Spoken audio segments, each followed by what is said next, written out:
Hi, I asked you guys to send me some hot takes and unpopular opinions, and today I will be reacting to the best ones. Let's go! Aaron says, George is completely ruining his legacy as an author on not finishing the books intentionally and selfishly, just because he wants to do things he couldn't when he was young. He has forsaken the fans and doesn't care anymore. Okay, we've heard this one a million times already, and people are very angry at the progress that George made or that he didn't make. And obviously, I said that countless times. I made a couple of videos about it as well.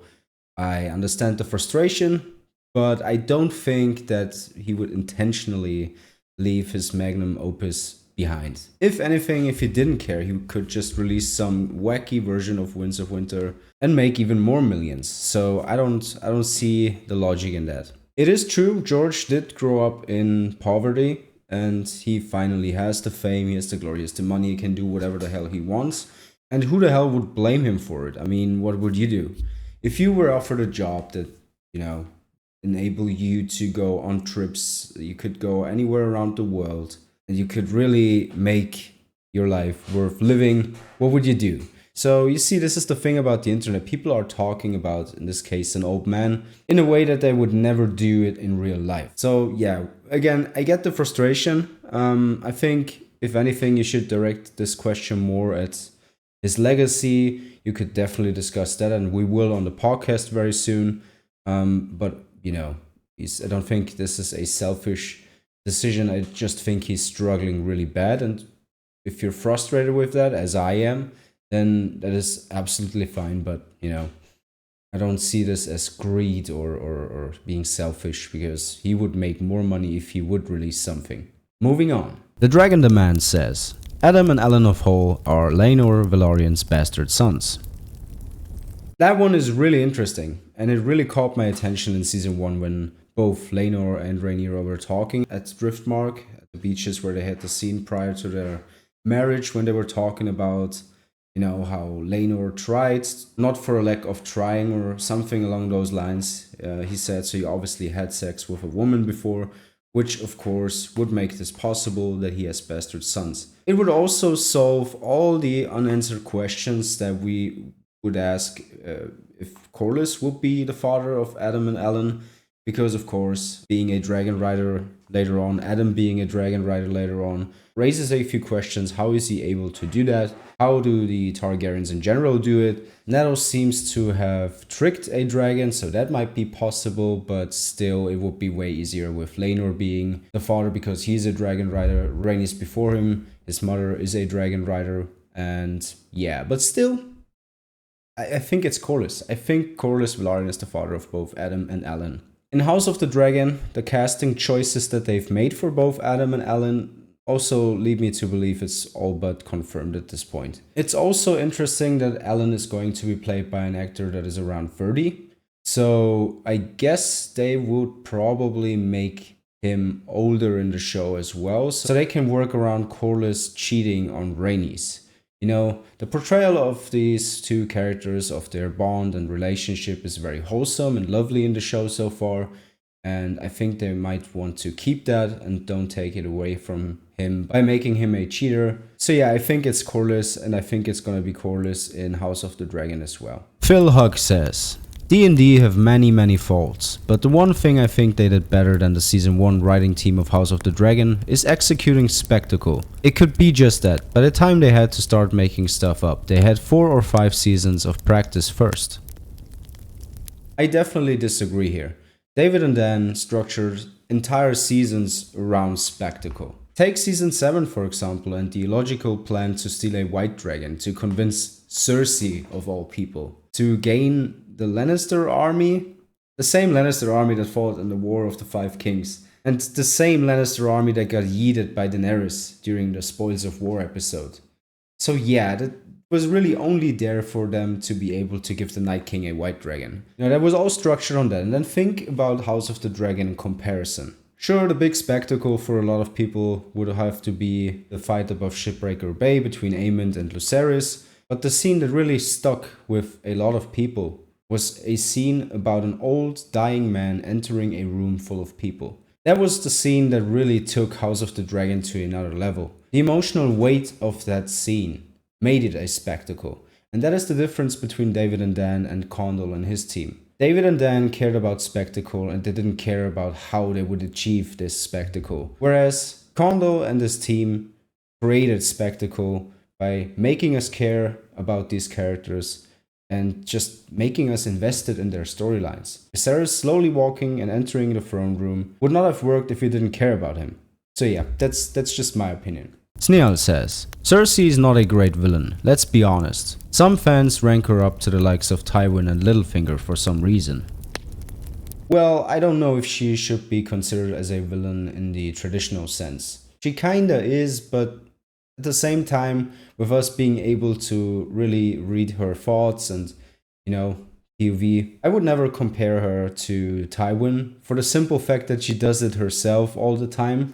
I just love to hate this character. Her constantly overestimating herself is just so entertaining. And at the same time, George manages to make you feel bad for her when the walk of shame happens. So yeah, I just think Cersei is very entertaining. I don't see her as a villain and I definitely wouldn't compare her to Tywin or Littlefinger in any way, shape or form. Ironblood says, not a hot take, but season 6 is not a masterpiece. I can't take people serious who say it's their favorite season.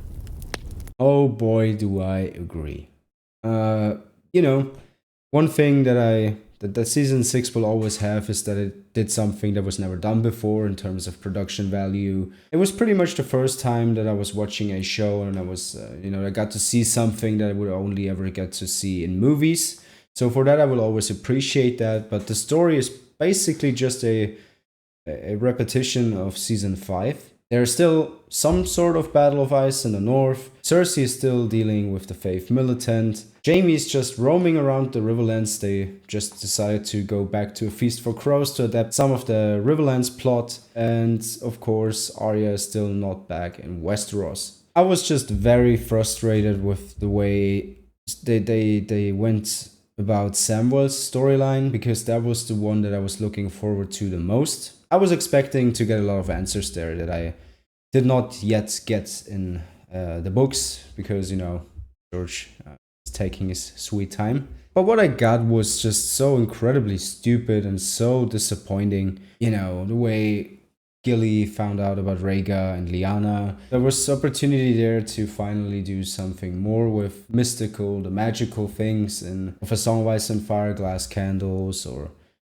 anything really. Jaqen H'ghar could have showed up, but nothing happened. I really had to watch a montage of Sam cleaning pots, and you know the scene. We all know the scene. So yeah, it's kind of like this thing that I just mentioned earlier. I mean, it was a lot of spectacle, big battles, and then obviously in the Winds of Winter, in episode 10, the Winds of Winter, a lot happens as well. But Cersei blowing up the Sept is the precise moment where all political schemings, everything slightly political, just gets thrown out of the window in Game of Thrones. So, she just got rid of all the players in King's Landing, and after that it was just spectacle.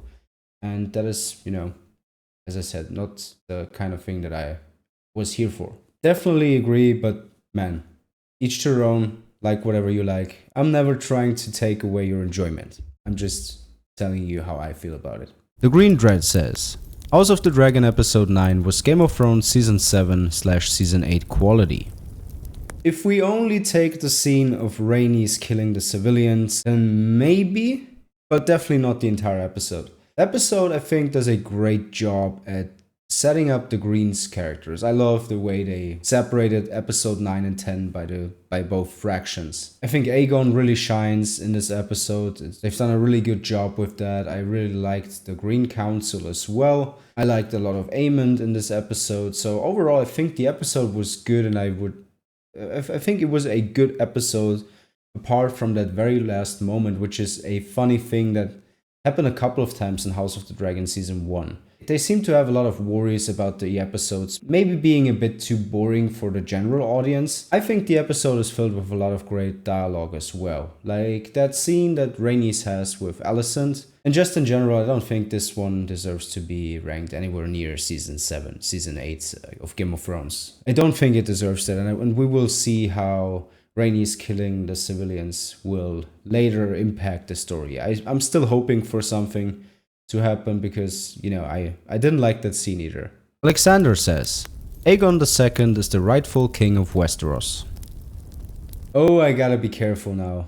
I gotta be careful what I say now. I'm neither on Team Blacks or Team Greens. I've said that countless of times already. And now I made the stupid decision to rename my channel to Voice of Old Town, which is more about, for me, it's more about Old Town as a place. And still, who's the rightful king of Westeros by tradition and law and the Great Council of Harrenhal?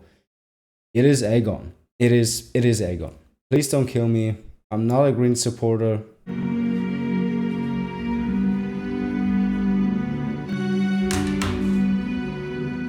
It's probably a mistake, man. It is Aegon, but Rhaenyra would make a way better queen than Aegon could ever make a king. I'm team small folk, and that will never change. I'm just here for Targaryens killing each other. Anyways, that's it for today. Thank you guys so much for watching. I hope you enjoyed this one. Thank you for sending me so many hot takes, and you know, it's always fun reading them, and it's also fun reacting to them. Sometimes they are not that unpopular, and sometimes they're just completely crazy. Tell me if you would like to see a part 2 of this, if I should make this a regular series. I'm definitely down for that. If you want, then we can make it happen. Thank you guys for the long wait as well. I know I haven't been on here in forever, but I am back now, and I hope you will enjoy the new type of content. You know, this temporary setup as well will look quite different in just a few days, and I will show you that as well. Until then, take care and see us later.